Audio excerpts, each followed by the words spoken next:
Ketika dia mencari yang baik, lahir akhlak.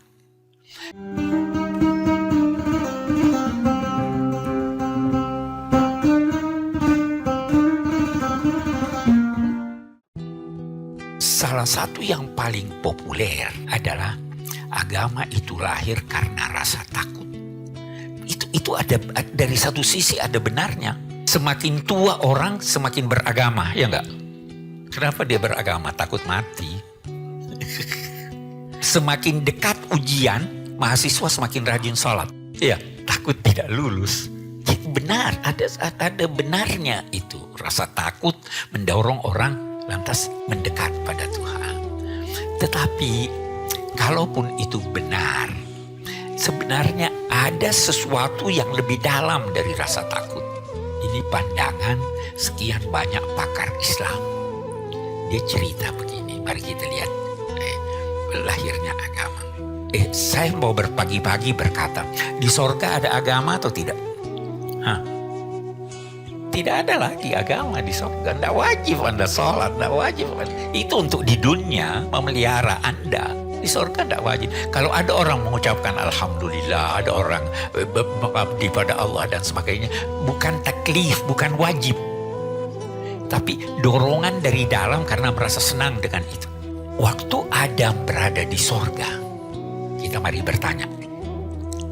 Waktu itu sebelum dia dicipta, sudah dinyatakan oleh Allah bahwa dia akan diturunkan ke bumi. Sebelum dia tercipta, apa Tuhan sudah tetapkan bahwa saya akan cipta ini supaya dia turun di bumi nanti? Sudah ditetapkan atau tidak? Jadi berarti dia tidak terusir dong. Dia tidak terusir. Ya kan? Karena memang sejak semula, sebelum dia dicipta, sudah disuruh ini turun ke bumi. Allah menciptakan Adam. Tapi dia suruh dulu tinggal di sorga. Supaya dia lihat bagaimana itu sorga. Dia sudah kenal Tuhan. Dia kan dia disuruh jangan dekati ini. Dia sudah kenal Tuhan. Disuruh kamu tinggal di sorga. Lihat. Ini ada apa di sorga? Bahagia. Makan banyak. Minuman ada. Pakaian lengkap. Ya kan? Tapi di sorga juga Allah mengingatkan Adam. Hai Adam. Itu musuhmu. Setan. Ya kan? Di sorga itu kan diingatkan. La yukhrijannakuma minal jannati fatashqa. Alla taju'a fiha wa la ta'ra. La tazma'u fiha wa la tadha. Hai Adam, jangan sampai musuh kamu ini menjadi sebab keluarnya kamu dan istrimu dari sorga. Di sorga, kamu tidak lapar karena makanan banyak. Kamu tidak haus karena minuman tersedia. Kamu tidak telanjang karena pakaian beraneka ragam. Kamu tidak akan disengat oleh panas matahari karena ada lindungan, ada rumah. Itu di sorga. Ya kan? La yasma'una fiha lagwan wa la ta'thima illa qilan salaman salama. Di sana tidak ada hal yang tidak berguna. Tidak ada dosa di sana. Yang ada di sana hanya salaman salama, damai damai. Tapi Adam kan melanggar. Ya. Akhirnya, hai Adam, turun kamu bersama istrimu ke bumi. Kita bertanya.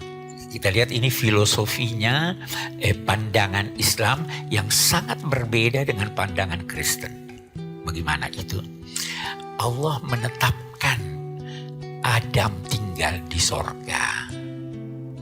Untuk dia jadikan sorga itu sebagai target untuk melaksanakan tugasnya di bumi. Seakan-akan Allah berkata, ciptakan di bumi bayang-bayang sorga. Manusia harus kamu bekerja dengan sungguh-sungguh sehingga tersedia sandang, pangan, dan papan. Kebutuhan pokok manusia harus tersedia di bumi. Dan bahwa karena di sorga itu hanya kedamaian dan kedamaian dan kedamaian, maka ciptakanlah di bumi ini kedamaian. Tugas agama. Waktu dia turun ke bumi, kita lihat belum ada agama. Belum ada agama. Mari kita baca ayatnya. Ihbitu minha jami'an. Turunlah kamu semua ke bumi dari sorga. Imma ya'tiyannakum minni hudan. Kalau datang petunjukku, ikuti petunjuk itu. Kalau datang petunjukku. Waktu itu sudah datang atau belum? Belum. Kapan datangnya? Nah, ini proses lagi. Kalau tadi yang berkata takut itu takutnya lahir karena dia dengar guntur, dia takut apa ini? Dia lihat kilat apa ini? Dia dengar harimau, pokoknya takut, dia mencari perlindungan. Siapa nih yang melindungi saya? Akhirnya ada nih sesuatu yang sangat sempurna, maka dia patuh kepada itu. Kalau di Islam tidak begitu. Di Islam itu waktu dia turun ke bumi ini, dia menemukan 3 hal.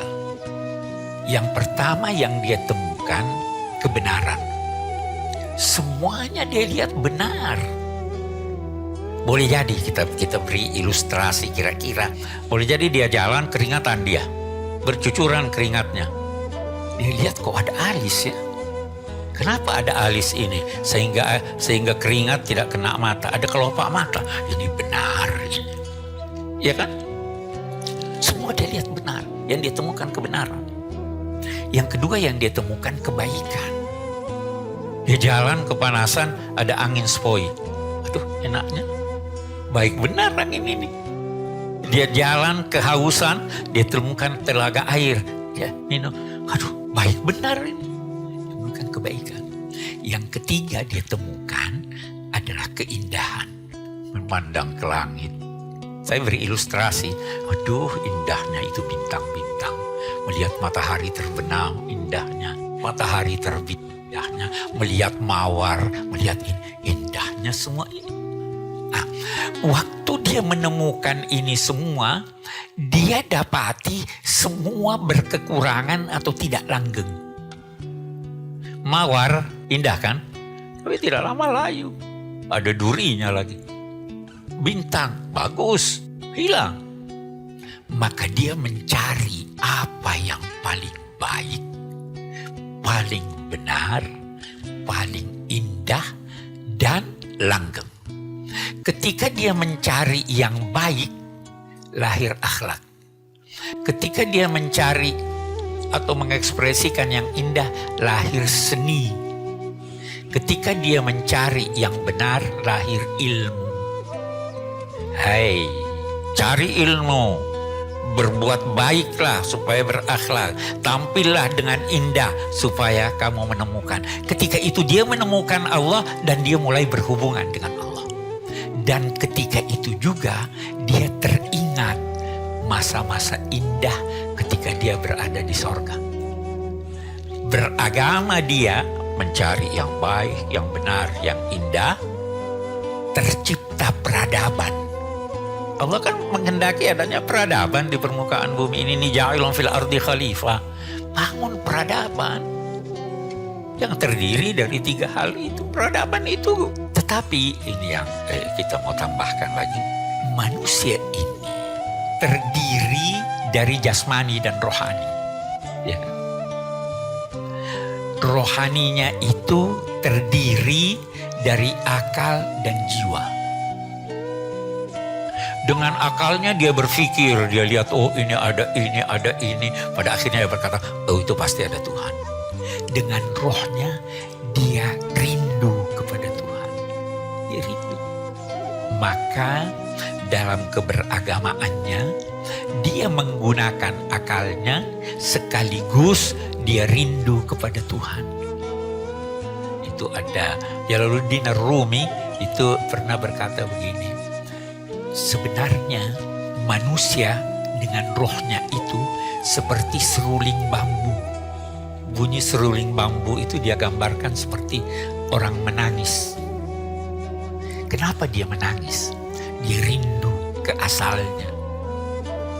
Nah, jadi dalam membangun peradaban ini jangan sekali-kali melepaskan roh.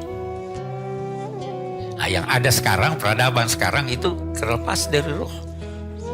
Nah, kita kembali, jadi dia menemukan Tuhan, menemukan dialah yang paling sempurna, dialah yang paling benar, dialah yang paling indah, dan dia berusaha untuk mencontohi itu. Dia mencontohi Tuhan.